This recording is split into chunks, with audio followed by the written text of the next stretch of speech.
बहनी कुल बतावत है। बतावा बतावा।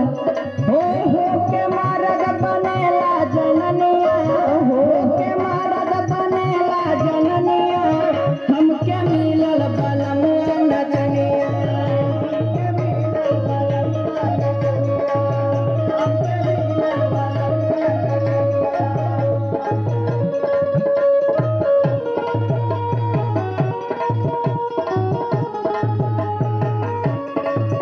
अब जौन मिलल है बिताही के बाद बड़ा दुख होत बा।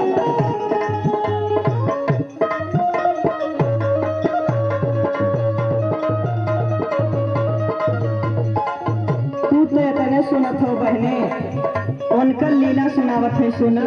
हाँ सुनावा। का हम बताई सखी उनकर लीला,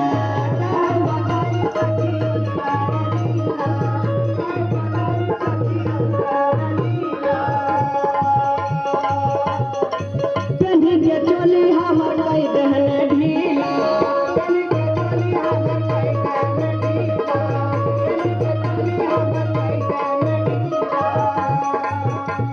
ओ घटल्ला है लवन कर में कब के समनिया, घटल्ला है लवन कर में कब के समनिया, हमके मिलल बलमुआ नचनिया।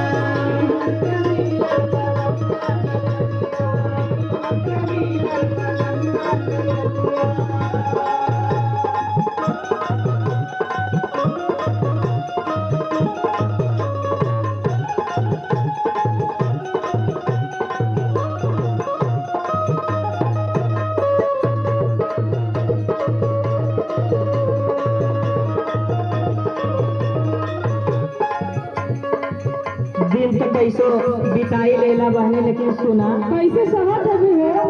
सुत के लागे तो चली जाला नाचे, अरे बाप रे, कैसे जुटी हाल है?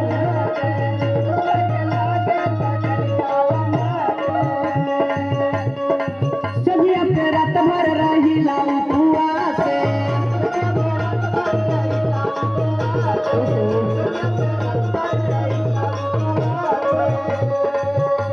ओ चढ़ली जवानी न बुझे परसनिया, चढ़ली जवानी न बुझे परसनिया, हमके मिलल बलमुआ नचनिया।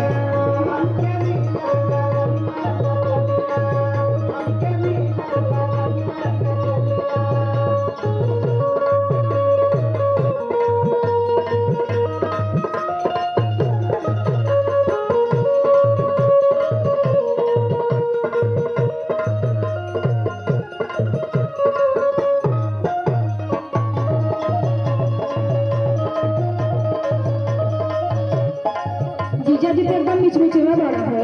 अरे बहने सुना सुना। हमको तो सुनत के शर्म आवत है। अरे जब से है ये पिंटू और राजू पलालू, जब से सबकर साथ धैले हैं बहने में, सबसे ज्यादा तो सुभाष के जाने लो अरे ना। बाप रे, उनका तो एकदम जानी।